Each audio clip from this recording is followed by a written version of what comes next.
Assalamualaikum warahmatullahi wabarakatuh. Alhamdulillahil qa'il. A'udzu billahi minasy syaithanir rajim. Bismillahirrahmanirrahim. Ya ayyuhalladzina amanu taqullaha wal tanzur nafsum ma qaddamat lighad. Wattaqullaha innallaha khabirun bima ta'malun. Asyhadu an la ilaha illallah wa asyhadu anna Muhammadar Rasulullah. Arsalallahu azza wa jalla basyiran wa nazira wa da'iyan ila Allahi wa bi'iznihi wa sirajan munira. Bapak-bapak, ibu-ibu, hadirin dan hadirat sekalian, sidang jemaah salat zuhur yang mudah-mudahan dimuliakan Allah. Imam Al-Ghazali pernah bertanya pada murid-muridnya. Pertanyaan pertama, apakah sesuatu yang paling jauh di atas permukaan bumi? Murid-murid Imam Al-Ghazali memberikan jawaban, tetapi bukan itu yang dimaksud oleh Imam Al-Ghazali. Apakah yang dimaksud oleh Imam Al-Ghazali dari pertanyaan itu? Sesuatu yang paling jauh, Bapak Ibu sekalian, adalah ma'afata, waktu-waktu yang telah berlalu.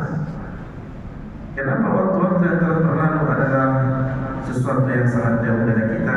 Karena kita tidak mungkin kembali kepada waktu yang telah berlalu itu. Walaupun hari ini hari Senin, yang pagi harinya baru beberapa jam yang lalu, tapi kita ingin kembali agak 2-3 menit, tak mungkin karena dia sungguh sangat jauh. Beruntunglah mereka yang melewati hari-harinya, melewati waktu-waktunya, ia isi dengan amal soleh, ia isi dengan kebaikan-kebaikan. Tapi sangat merugi mereka dan bahkan menyesal mereka apabila mereka nanti di hadapan Allah bertemu kembali dengan waktu-waktunya. Senin kosong, Selasa kosong, karena ia menyesal. Kenapa Bapak Ibu sekalian?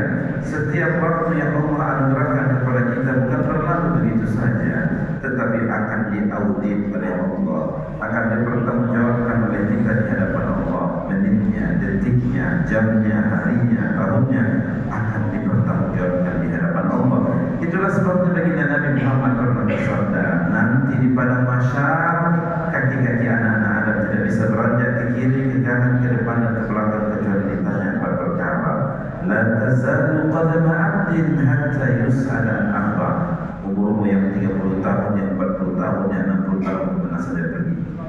Masa muda, apa yang sudah kamu lalaikan dengan masa muda itu? Bapak Ibu yang dimuliakan Allah Subhanahu wa taala, ilmu apa yang sudah diamalkan? Ada kajian subuh, ada kajian zuhur, ada kajian maghrib, ada khutbah Jumat, apa yang sudah diamalkan dengan ilmu itu? Kemudian yang terakhir, Allah juga akan mengaudit dan mempertanyakan harta benda yang kita miliki, dari mana dapat dan kemana dibelanjakan. Bapak-bapak, saudara-saudara hadirin sidang jamaah salat zuhur yang dimuliakan Allah. Setelah Imam Al-Ghazali menanyakan apakah yang paling jauh waktu yang berlalu, tidak mungkin kita kembali ke situ.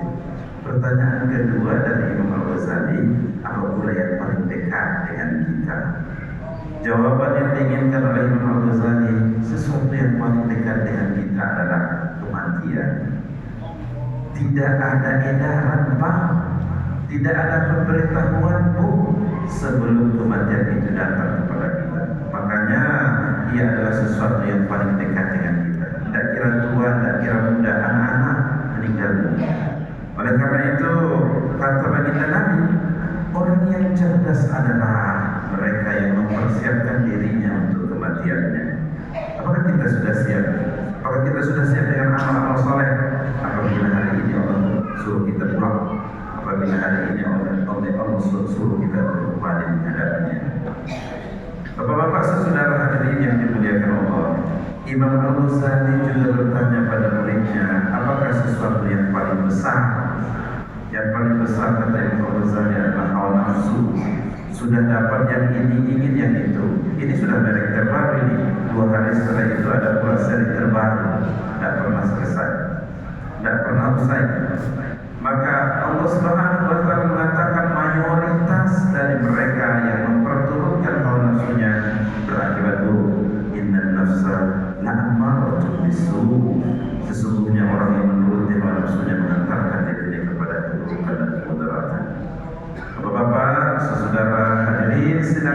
salat zuhur yang dimuliakan Allah, Imam Al-Ghazali juga ingatkan kalau yang paling besar hawa nafsu selalu ada pada setiap kita. Kita yang taklukkan, kita yang setting dia, kita ngatur, jangan dia menguasai kita.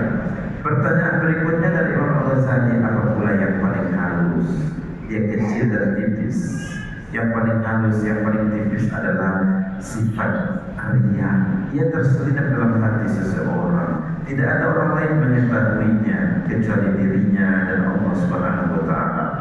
Tapi sifat riya ini Bapak Ibu sekalian menghancurkan amal-amal soleh yang pernah kita lakukan.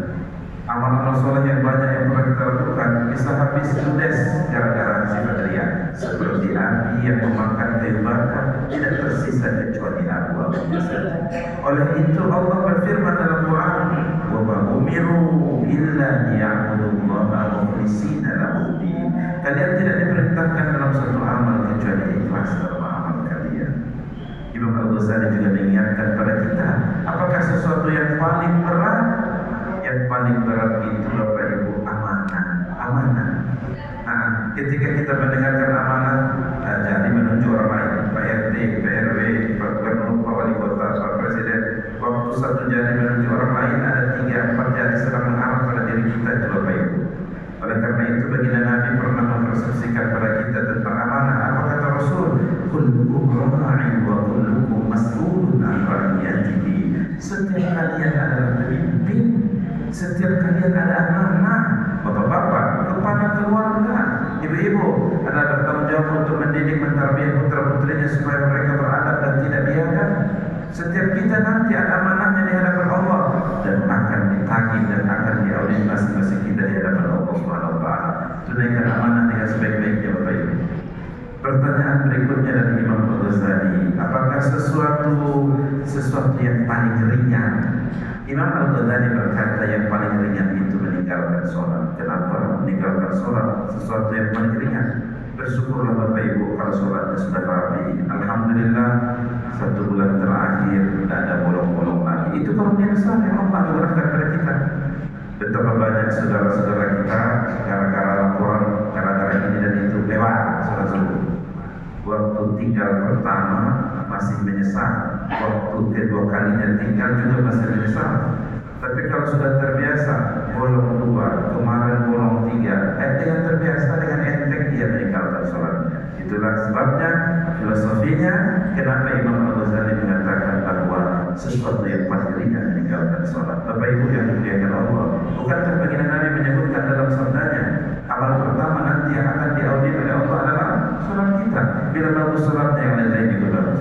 Bukankah baginda Nabi menyebutkan dalam riwayatnya bahwa orang yang mendirikan sholatnya seolah-olah mendirikan bangunan agamanya. Yang meninggalkan sholat, yang bolong 2, bolong 3, seolah-olah dia sedang merobohkan, meruntuhkan bangunan agamanya.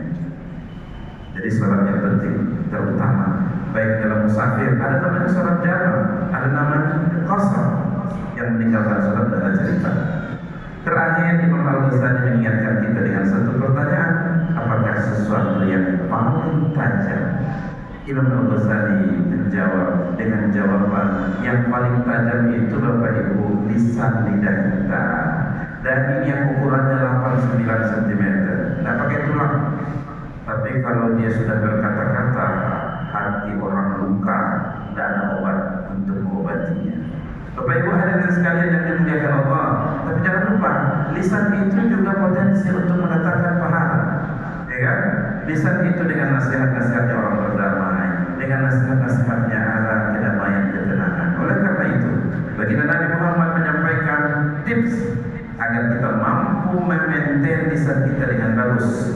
Kata baginda Nabi Muhammad, kalimatan khafifatan fil lisan wa thaqilatan fil mizan wa habibatan ila Rahman.